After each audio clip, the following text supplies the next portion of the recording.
শ্রাদ্ধের অনুষ্ঠানে ভুরিভোজের যৌক্তিকতা সত্যিই আছে কি? গল্পটি শুনুন আর কমেন্ট করে আপনার মতামত অবশ্যই জানাবেন। সবাই ছি ছি করেছিল বিনয়কে।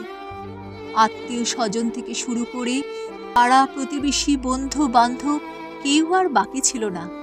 আত্মীয়দের মধ্যে কেউ কেউ তো আবার ফোন করে যা নয় তাই বলেছিল। বিনয়ের নিজের ছোট মামা পর্যন্ত বলে বসল, কাজটা ঠিক করলি না বিনয়, তোর মায়ের আত্মা শান্তি পাবে তো? কত বড় পাপ কাজটা করলি বলতো? তোর মা কত ভালো মানুষ ছিল, পাড়া প্রতিবেশীর সাথে কত ভালো সম্পর্ক ছিল, অথচ মায়ের শ্রাদ্ধের অনুষ্ঠানটা ঠিক করে করলি না। কতই বা খরচ হতো, টাকার তো অভাব ছিল না। বিনয় ছোট মামার কথাকেও গুরুত্ব দেয়নি, বরং মামার মুখের ওপর বলেছিল, বাজে খরচ করার কোনো মানেই হয় না। পাড়া প্রতিবেশীদের অনেকেই বিনয়কে নিচু নজরে দেখছিল, বলেছিল স্বার্থপর ছেলে, তা না হলে মায়ের শ্রাদ্ধের অনুষ্ঠানটা না করে থাকতে পারে?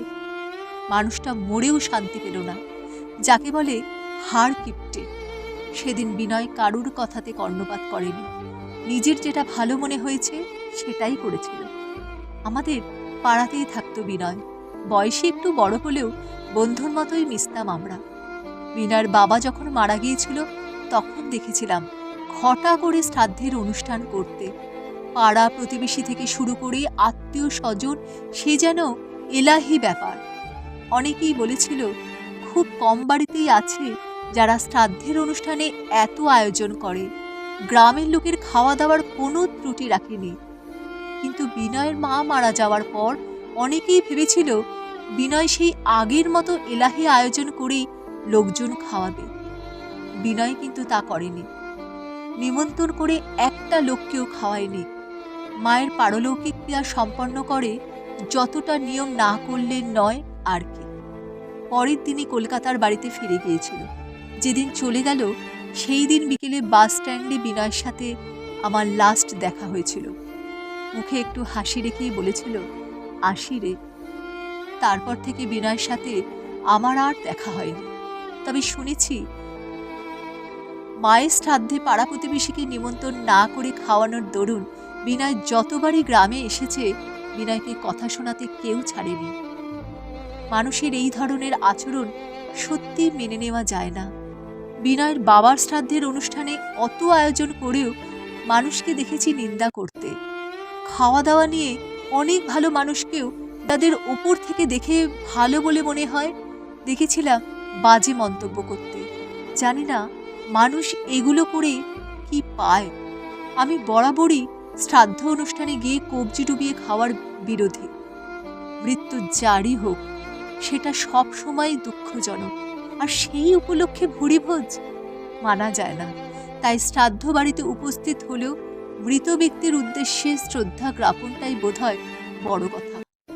বিনয়ের এইরকম একটা সিদ্ধান্তকে মনে মনে সেদিন সাধুবাদ জানিয়েছিলাম। তারপর থেকে বছর 5 কেটে গেছে।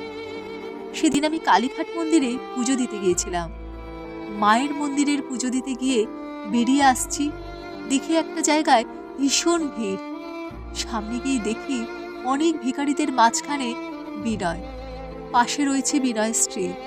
মন্দিরের পাশে বসে থাকা ওইসব ভিখারিদের খাবার আর বস্ত্র বিতরণ করছে। বিনয়ের নাম ধরে ডাক দিতেই আমাকে দেখে বিনয় এগিয়ে এসে বলল, তুই এখানে? বললাম, মন্দিরে পুজো দিতে এসেছিলাম, তারপর এখানে দেখলাম তুই। খুব ভালো একটা কাজ করছিস, দেখে খুব ভালো লাগলো। বিনয় মৃদু হেসে বলল, বছরে 2 দিন এই মন্দিরে আসি, বাবার আর মায়ের মৃত্যুর দিনে। ওই 2 দিন এসে এই গরিব মানুষদের একটু খাওয়ায় আর একটা করে নতুন বস্ত্র কিনে দিই। আজ আমার মায়ের মৃত্যুদিন।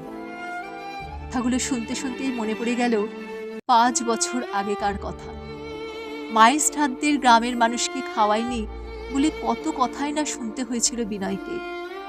কেউ বলেছিল কিপ্টে, কেউ বলেছিল স্বার্থপর, কত খারাপ কথাই শুনতে হয়েছিল। অথচ আজ বিনয় কথাগুলো তখন ভাবছি। বিনয় বলল, জানিস অভি, ঘটা করে শ্রাদ্ধের অনুষ্ঠানে ভুরিভোজ করে খাওয়ানো আমি একদম মানতে পারি না। আমি দেখেছি বাবার মৃত্যুর পর এত আয়োজন করেও তবুও কথা শুনেছি। কার মুখে চিংড়িটা মনের মতো লাগেনি, কার পাতে কাতলার পিসটা ছোট পড়েছিল, এইসব শুনতে গিয়ে নিজেকে ভীষণ ছোট মনে হচ্ছিল। তারপরেও আমাকে জিজ্ঞেস করতে হয়েছিল তাদের কাছে গিয়ে, রান্নাটা ঠিকঠাক ছিল তো, খাওয়া দাওয়ার কোনো ত্রুটি হয়নি তো।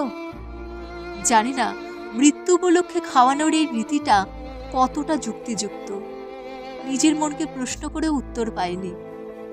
আমার বাবা তখন মারা গেছে, সেটা শোকের অনুষ্ঠান ছিল। বাবার ছবির দিকে তাকিয়ে চোখে জল এসে যাচ্ছিল। যাদের জন্য আমরা সুন্দর একটা পৃথিবী উপহার পেয়েছি, সেই বাবা মাই আমাদের কাছে পৃথিবী।